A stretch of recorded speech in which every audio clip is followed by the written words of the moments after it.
Ini kita akan membahas mengenai hukum waris. Ini bagian dari mata kuliah hukum perdata. Nah, sebagaimana kita ketahui hukum waris di Indonesia itu masih berlaku berbagai macam sistem hukum. Ada hukum waris adat, ada waris Islam, dan ada waris perdata. Nah, karena di dalam kuliah ini kuliah mata hukum perdata, maka kita akan membahas bagaimana pengaturan atau konstruksi hukum perdata tentang waris ini.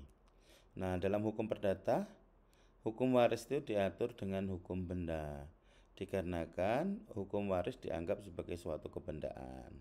Kemudian hukum waris merupakan salah satu cara limitif oleh undang-undang untuk memperoleh hak milik. Jadi salah satu cara untuk memperoleh hak milik itu adalah di pewarisan ini juga. Kemudian ciri-ciri waris hukum perdata ini apa?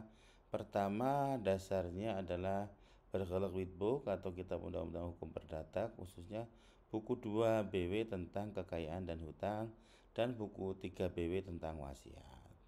Nah, ini secara khusus juga hukum perdata ini dikhususkan untuk non-muslim, waris muslim mengikuti faraid atau hukum waris Islam. Mewarisi itu dari pihak bapak dan ibu atau bilateral.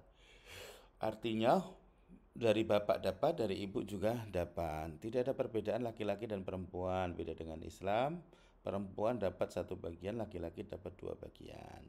Di sini ahli waris tidak orang yang terdekat dengan si waris. Mewaris ini pribadi, tidak ada perkelompokan, jadi orang perseorangan.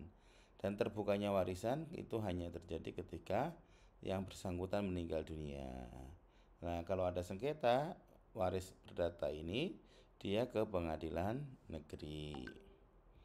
Nah, kemudian ciri-ciri umumnya apa? Ciri-ciri umum hukum waris itu, pertama dasarnya waris Islam itu di KHI, kemudian berlaku hanya untuk Islam-Islam, mewarisnya secara bilateral bapak dan ibu, bagian anak laki-laki 2 kali anak perempuan, ahli warisnya dengan terdekat dengan waris, mewarisnya secara pribadi gitu kan ya, dan terbuka ketika meninggal kecuali hibah jika terjadi kita diselesaikan di pengadilan agama ini ya.